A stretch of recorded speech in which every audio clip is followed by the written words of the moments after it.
This week on the Ocean Cruisers podcast, I'm having a chat with Abby and Max from Sailing Every Day. Abby and Max are both from New Jersey and they're currently on the hard there refitting their boat, which is a Pearson 530 that they've been living on for the past couple of years. Abby is a professional artist who works on murals and does some nautical work as well as teaching art therapy, and Max is a mechanical fitter who has a bunch of sailing experience on the lakes racing all types of sailboats. Tickets for the Odyssey Sailing Festival in Greece on September the 14th, 2024 are now available.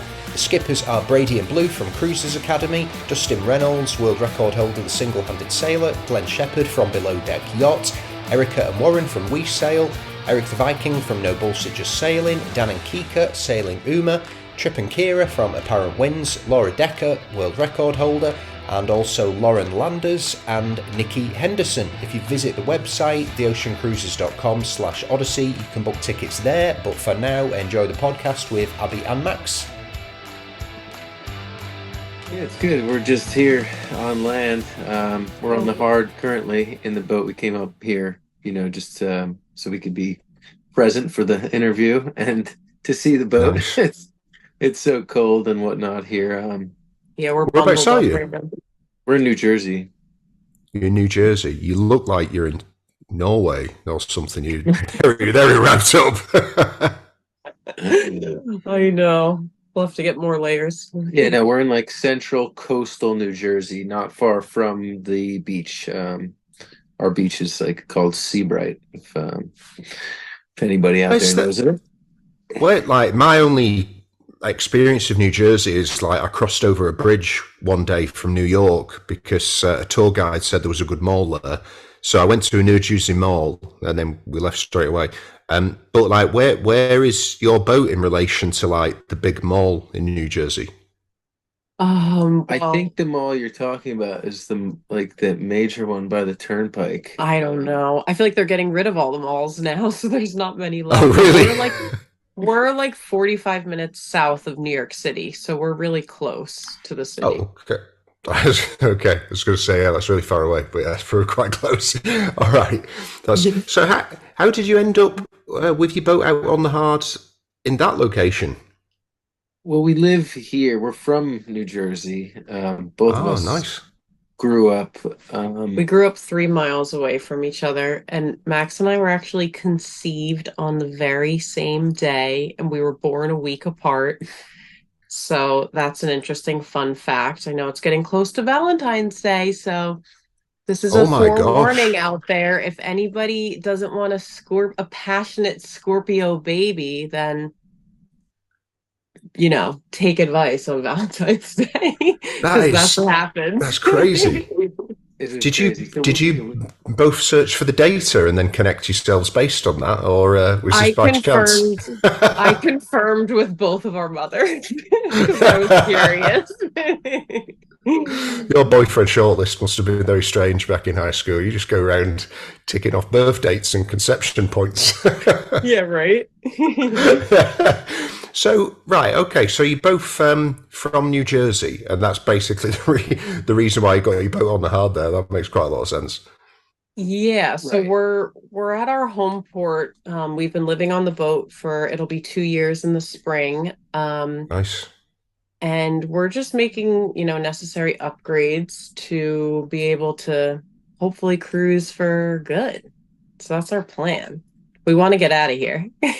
Yeah, the last guy that owned the boat, he was a friend of my father's, and he was an eccentric guy. He kept the boat well. It was in Michigan, and it was indoor heated storage in the winter, like heated to 50, heated to like 50 degrees so things wouldn't freeze. And it was in fresh water. Yeah, it was in the lakes, so it was in fresh water, and it was just a real short sailing season. So the boat was in great condition, but he didn't do really any upgrades. So probably didn't need them. Yeah, he didn't really need to. Everything's kind of antiquated. And our boat's been to Tahiti through the Panama Canal with previous owners, so she's happy to be back in the ocean. Ready for it. Sure. Yeah. Yeah, she's definitely ready for it. So, like Abby was saying, the list is long, and we're taking things off, one thing at a time. But we're both working here in Jersey, so we're trying to make some money keep getting the boat ready to go. We have kind of like a short plan of attack.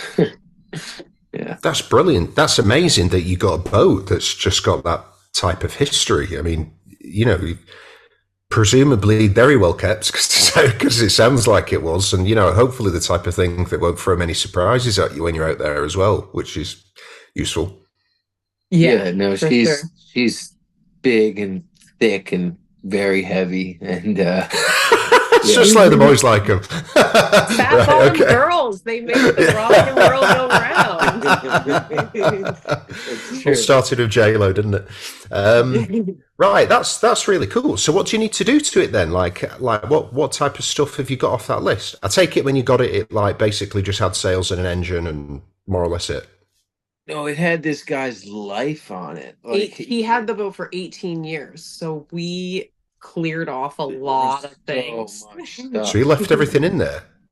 Yeah, I started paying him for the boat in like November, and then we went out there in April, and I just he was like a friend of my dad's, and there wasn't really like a real plan, and I just called him and was like, so we're on our way. And he was like, oh, you're coming?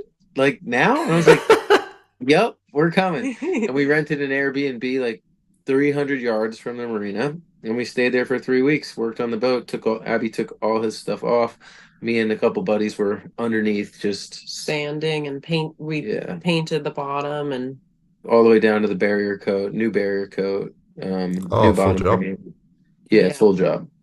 So now, next is we're gonna through holes, and we got new electronics that we're gonna wire up the mast. Well, so we have a catch. The mizzen's down right now. We're gonna have to take down the main mast. So what is your boat? Just for the sake of everybody knowing what we're talking about. Yeah, so it's a 1984 Pearson 530. We actually have the sister ship to Sailing Catalpa. They have the same nice family.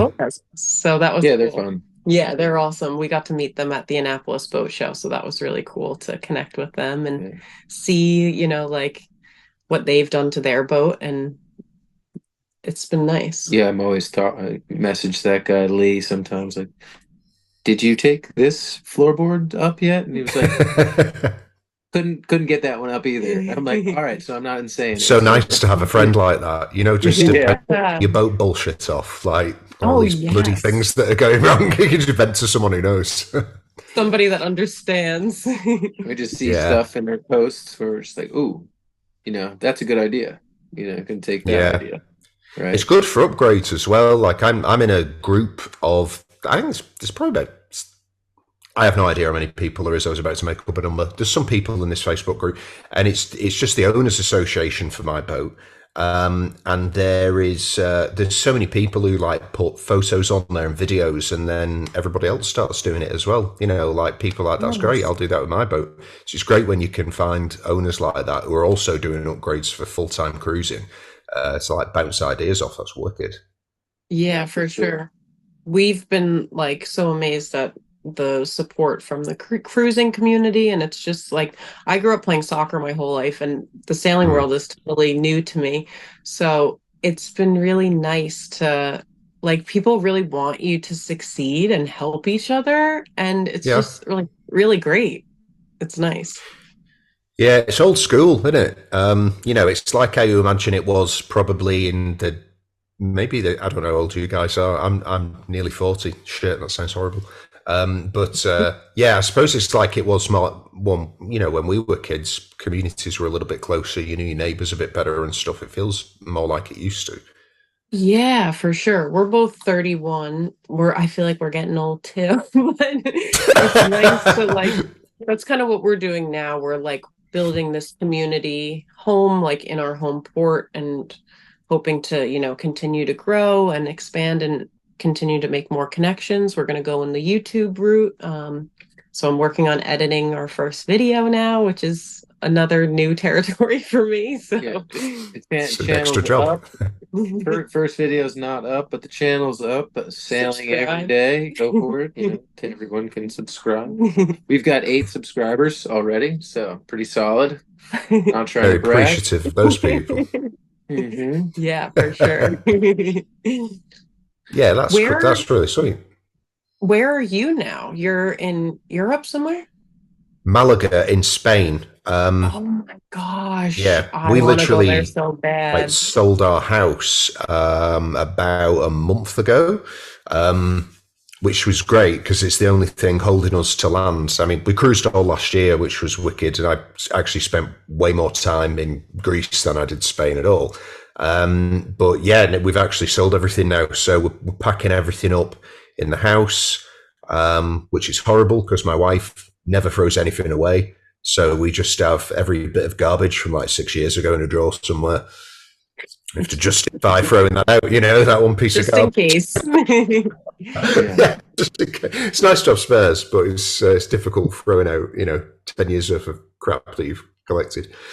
So Oh yeah, yeah. Malaga in Spain, but not that much longer.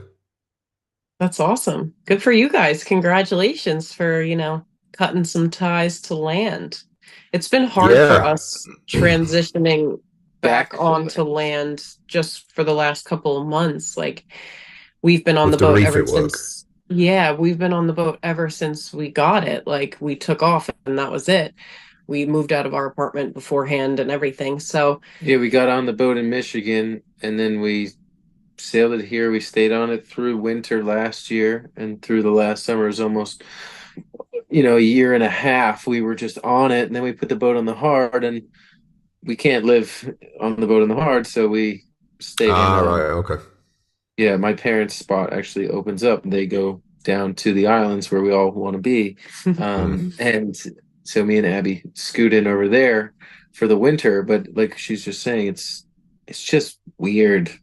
We miss our boat. we feel Yeah, disconnected to like I feel like the real world is like being in nature and just being totally immersed in the sailboat yeah. life. Like I try to plan my days where I'm like, I'm just on the boat creating in our sailboat studio. I'm like, I don't want to have to go out into the real world. I just want to be like in tune, chilling here as much as I Yeah, can. it's the way you just described it. I think it's spot on because I actually say that. I say it's the real world when you're out there and you're doing your own thing with like-minded people, and like when you come back to land, it's like, what's this about? This nonsense, It all all this feels silly like a stuff. facade. Yeah, it feels It like feels It's all just like, unnecessary. yeah, there's just so many ways to actually live, right? And when you Yeah, go travel, you get to go see it. And, it may not be the way we are here with our social norms, but yeah. it's, Whatever floats your boat, like you can't tell people how to live their own life. It's you gotta just yeah. like for us, we're trying to tap into our inner child and our passions and just live our lives before it's too late. So Oh, but yeah. the That's rat exactly what you race, need to do. yeah, this rat race is that we've all conjured for ourselves in America. It's definitely not the answer. It's not the answer. Which is what everyone's brought up into. It's really interesting when you meet people who've actually been born on like the water or on a mountain or, in a remote location, and they haven't really been involved in like a normal life. It's really interesting meeting those people, because they've got no idea of what the nonsense is about in a way, and they're generally super positive. So yeah, I think that's the real world actually, and this is this is the silly yeah. one Yeah. where so much time and energy is wasted on stupid shit.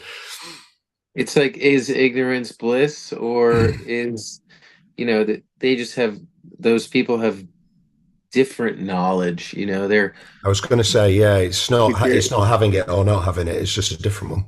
right, it's They're totally tapped different. Like into they're not educated from this school or something or studied finance, but probably knows way more names of plants on that mountainside than you do, and what's poisonous and what's not, and just certain things that you can actually utilize to survive and sustain yourself in the real world. Yeah, yeah. In yeah. the real world. Yeah, I was going to Uh, say the latter has got a much better chance of helping you Yeah, than doing a exactly. finance job, I suppose. Well, it depends what your goals are and your priorities and stuff, right? Cool, right. So what do you need to do then to the boat now to get it ready? And like, when do you actually want to get it back in the water for? Because it's presumably still freezing where you are. Yeah. In the water, probably in April sometime. Our actual April. slip, the slip that we're trying to get again, opens up April 15th. So Right. can't really go in before that. I don't really have a place to take it. But immediately on the list are closing up a couple through hulls. Mm. We have four in front of the mast, where now with the new B&G stuff, we only need one. So we're gonna get rid of three through hulls, Mm. which is just nice. We have plenty of others in the boat, so getting rid of three is actually just a little bit of help for peace of mind. Yeah, Other than definitely. that, installing the Solar electronics and solar is the main next on the things list. on our list. And we want to Ah, nice. get a water maker eventually Yeah, then too. water maker, and then maybe AC for the aft stateroom. I removed 5 air handlers from this boat over the winter. I removed five. There were five That was zones crazy. of air conditioning in the boat. So, Yeah, like, I've got I like was like, five in mine what? as well. They take up so much space; it's crazy. Like right. we're going to test them out this year just to see. I think the back ones will always need it because they don't get any draft. But like they take up so much space. Those old fashioned ones, like they might be like Yeah. 20 years old. These were split systems too, so Yeah, they weren't so even packaging. Is that we had big compressors in the engine room, and then I had these giant, air handlers with coils on them all over the place. There's line set mm, like run throughout the boat. It's just crazy how yeah. they did it back in the day. He kept pulling them out. I'm like, where are you even getting these from? I Where was is like, this stuff another coming room? from? Yeah. Yeah, it's crazy. Insane. So we Yeah, have one some of one of mine caverns, is. some nice caverns to fill with more art supplies. That's what happens to any space I create. It's like the battle between art supplies and tools. I'm like, If I can't Boat get a couple equipment or art tools, supplies. yeah, which is great. We love doing a little art under voyage with some friends on board. sometimes you need a little art therapy. It's important. It's pretty Very funny much everyone so. jokes. you know. I tell you what do like? Obviously I know what you do because you do art. Is it a full time thing or like do you work in art and you do your own stuff on the side or like, how does that work? I don't speak to artists that often really. Yeah, so I actually leaned into my art full time when we moved on to the sailboat. So it was like a giant leap of faith for me. I quit my job and moved What on to did you this do boat. before?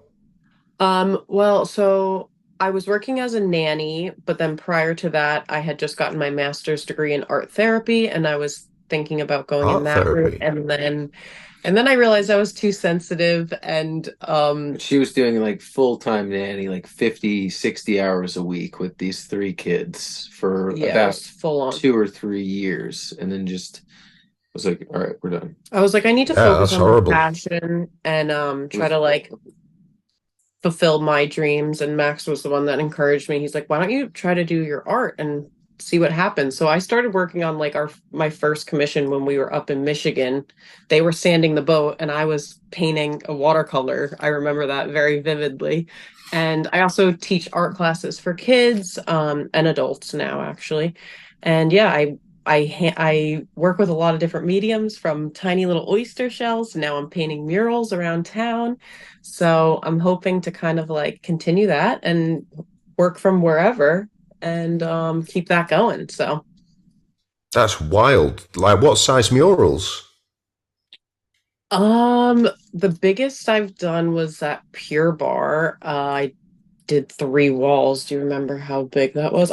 He's the left side Three of this walls. operate left side of the brain, and I'm the right side of the brain. So Max the deals mirror. with all the Yeah, numbers.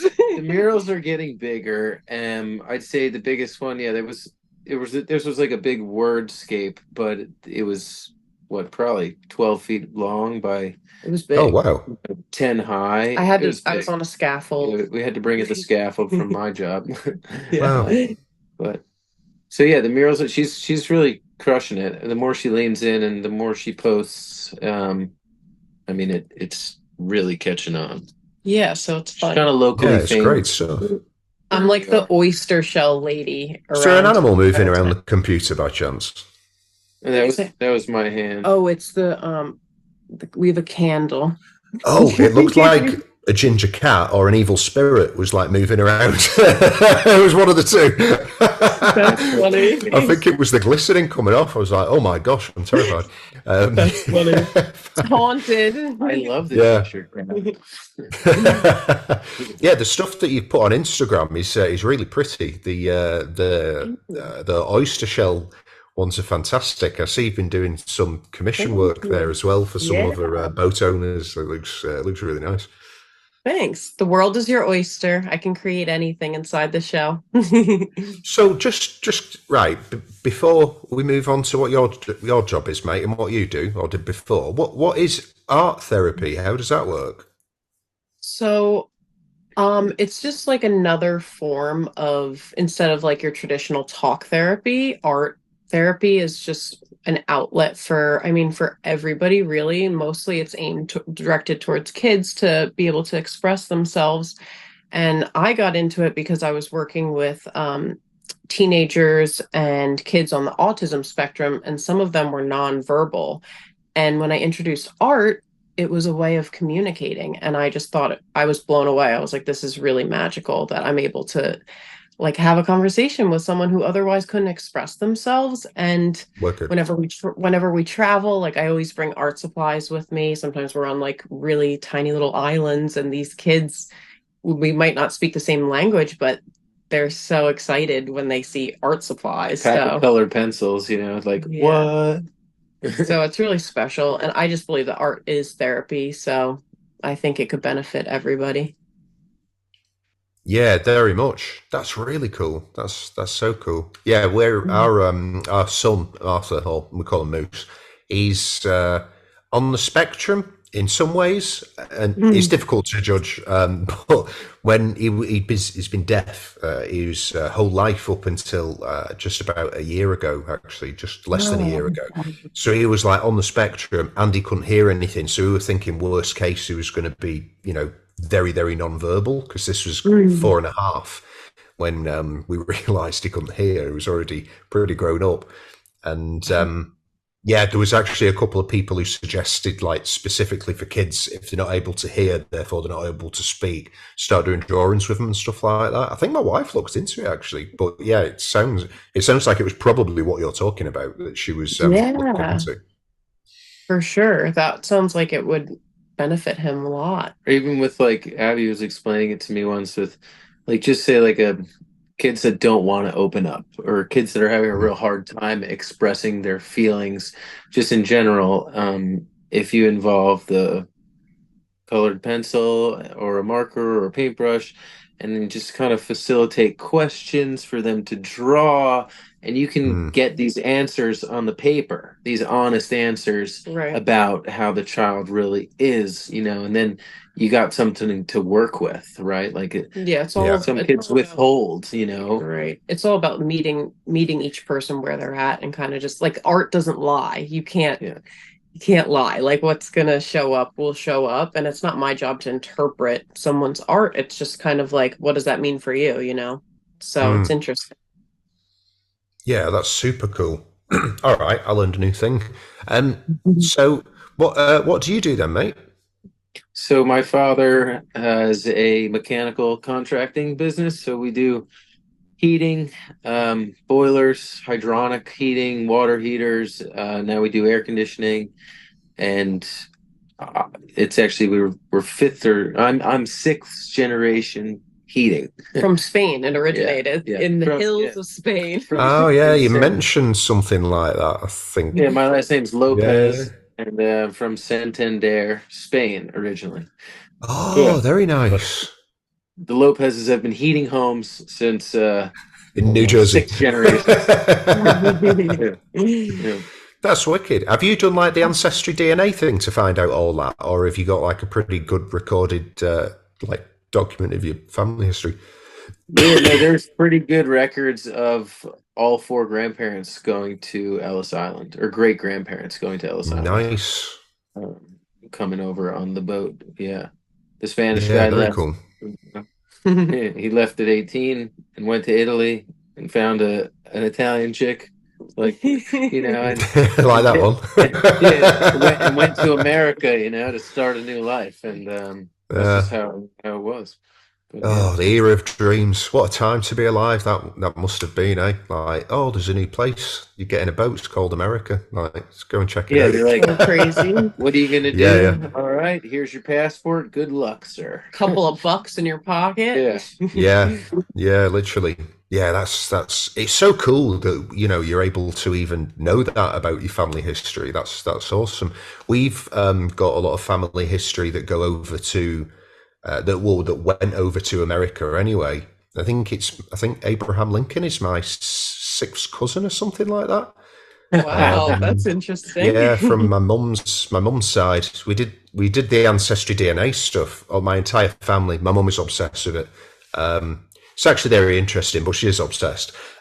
So she got everyone to do it, and we all did it. You give them, I think, some of your spits. I think it was in a jar or something. And yeah, there was loads of stuff. Our family was like the first people to set up something Mormon in America as well. I can't remember. Interesting. I'm not Mormon. I don't really know what it is even. Is it sister wives? Is that Mormon stuff? Mormons it's like from what I know is you can have multiple wives. Yeah. Oh yeah, so it's like that. Yeah. There was a show on the History Channel about some it. Mormons. I think some Mormons are like, hey, no, we don't do that. But some Mormons are like, oh yeah, 12 wives, good to go. Yeah, I don't know. Well, I'd like to know the details. It sounds pretty interesting on the face of it. 6 wives, gosh. Yeah. Anyway, something to do with that. But yeah, it's awesome that you're able to find out that information. Have you been to Santander?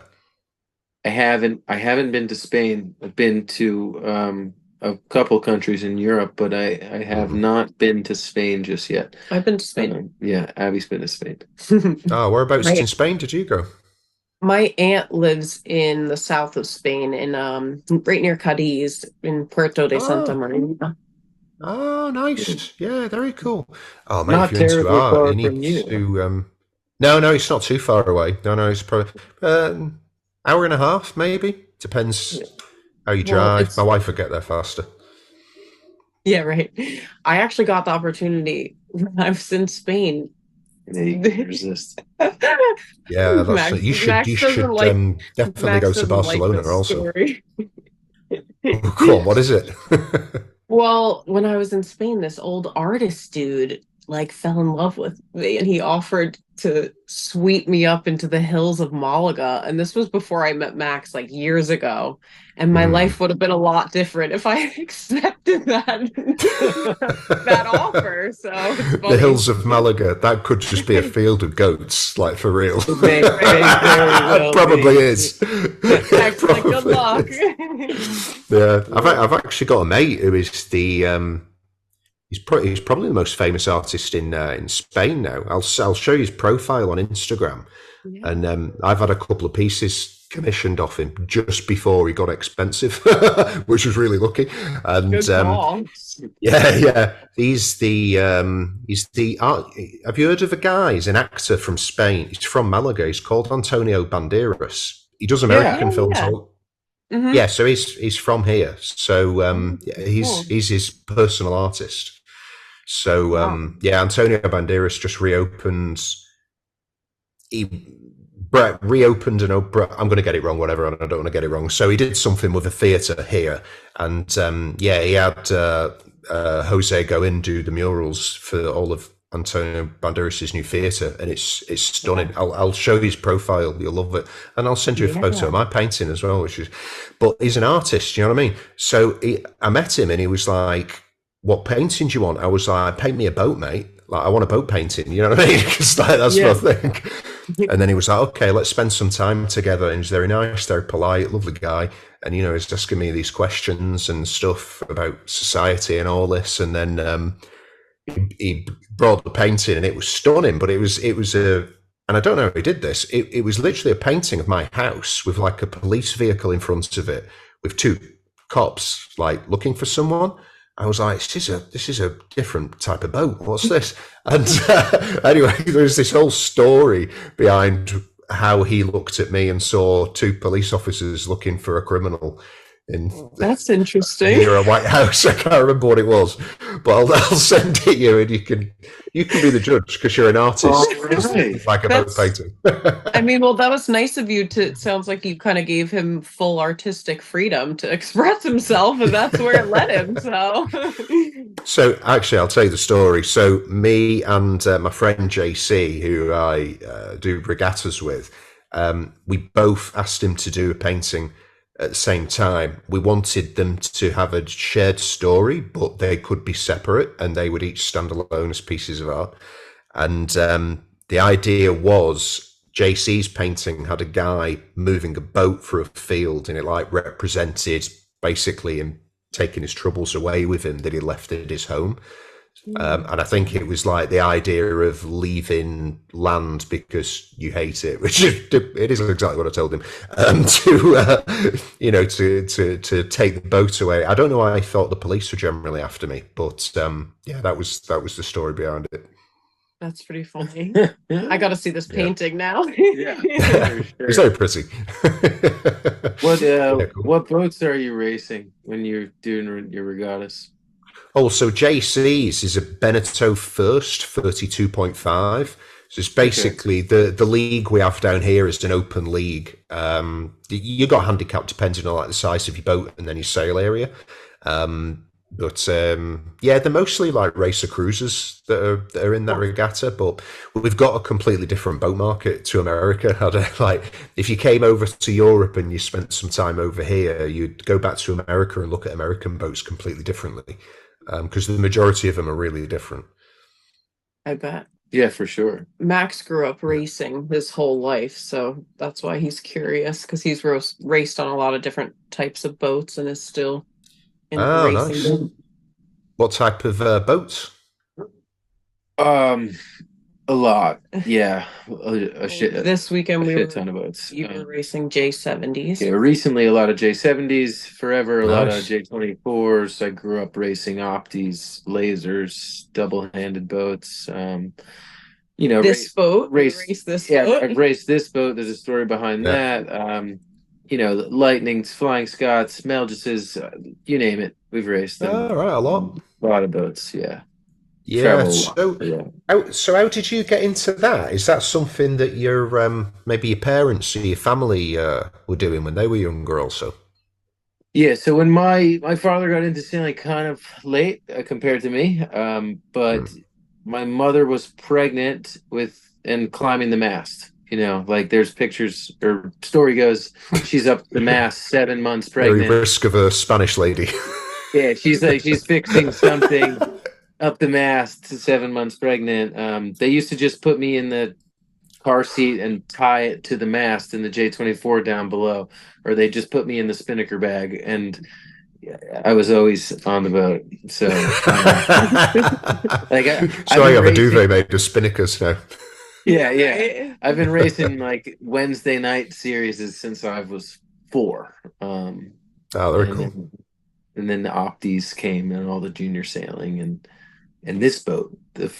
We raced our boat, and that's what led us to our boat. So unlike Abby likes to say, our boat found us, and it did. Our boat found us, but it found me like 14 years ago now.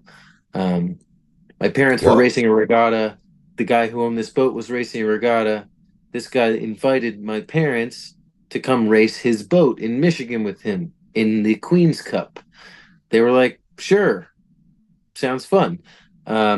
We go and race.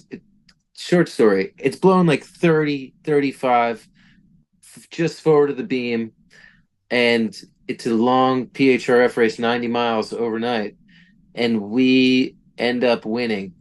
We put 4 sails up, rail in the water, and this thing was just going like 9-10 knots across Lake Michigan.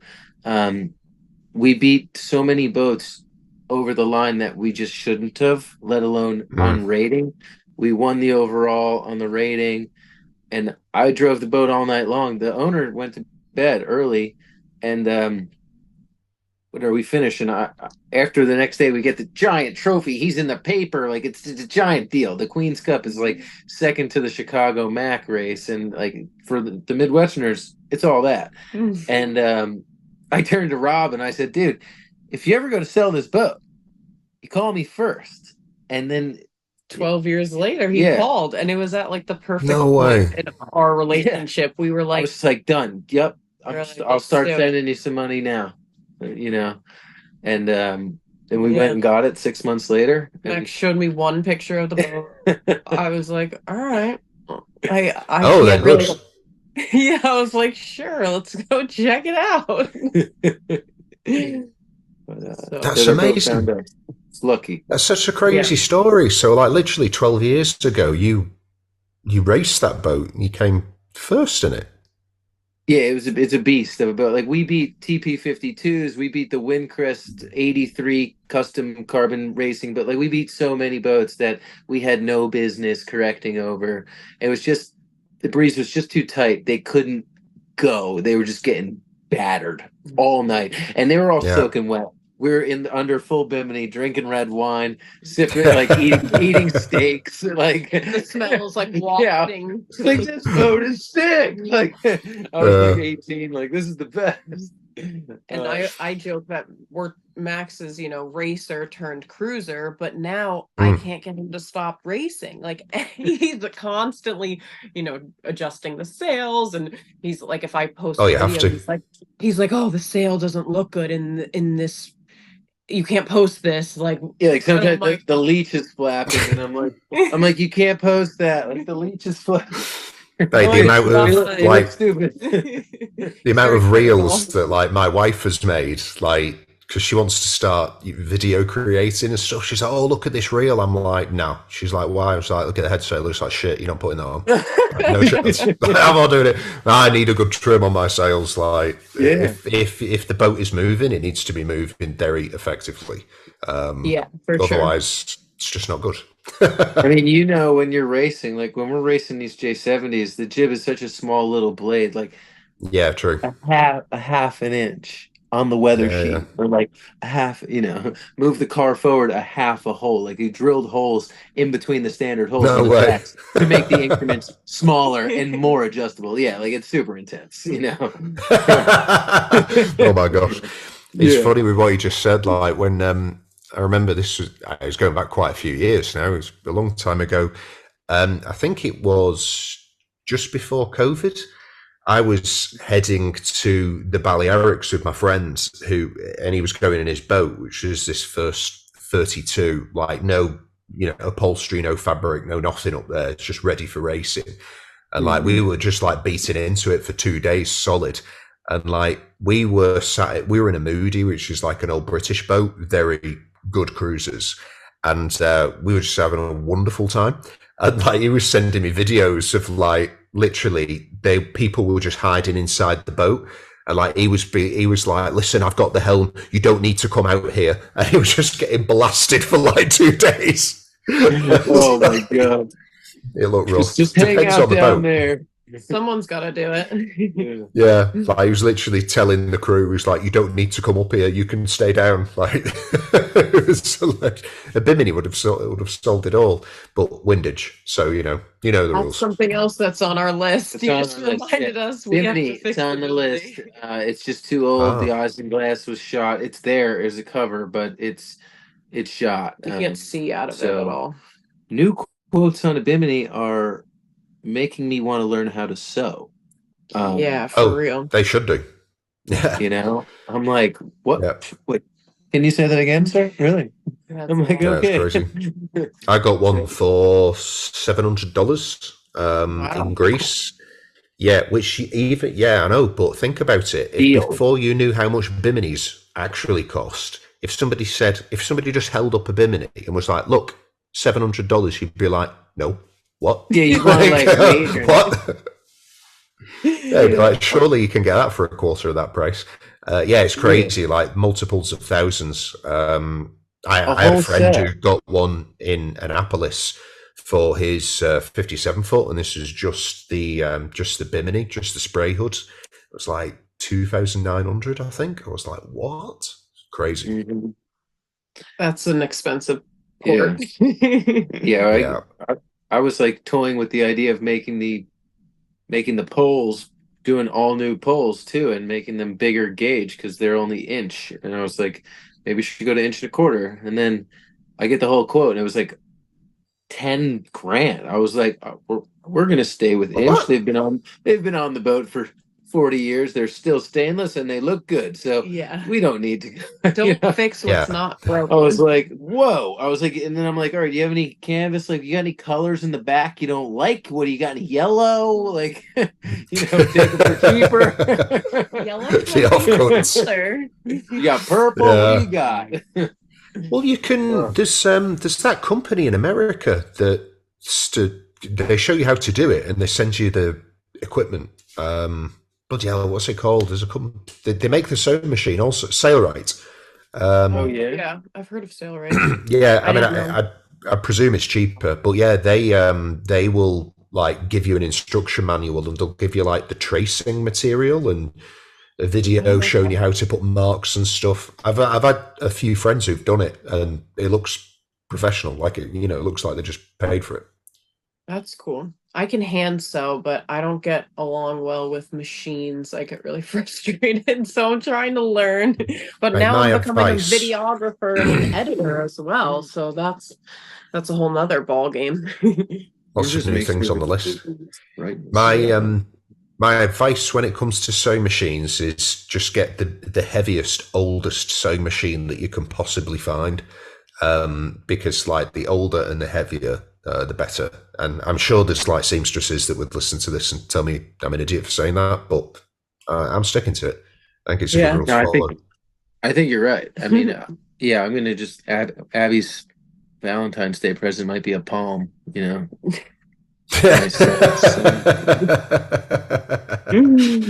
So you're hoping to get back out on the water in April, and what type of plan have you got then for like going cruising? Do you need to work for a little longer on land, or can you do remote stuff and head off sooner? Like, what are you thinking? My job is not remote. It's either here or not here. This job. But Yeah, so we'll spend the summer in New Jersey working.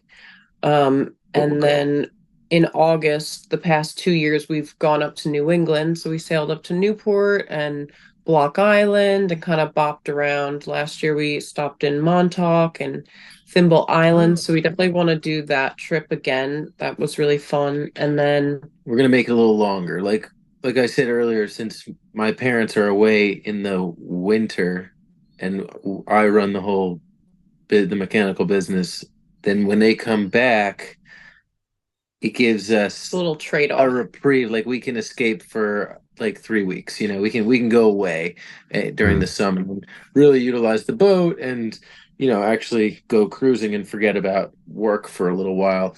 Max is a totally different person on the water and off the water. He's so much happier on the boat. I'm like, we got to get out there. He comes home like covered in dirt and grease, and I'm like, oh man.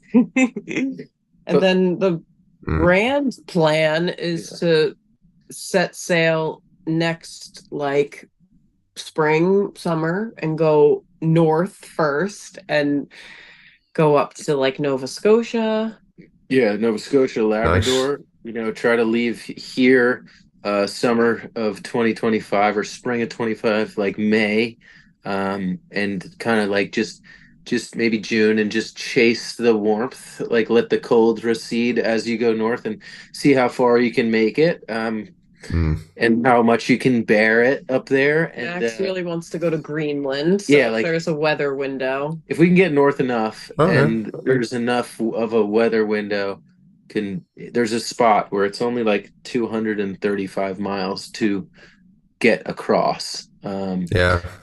And that would be epic. And then obviously get back down below Maine by September 15th or latest.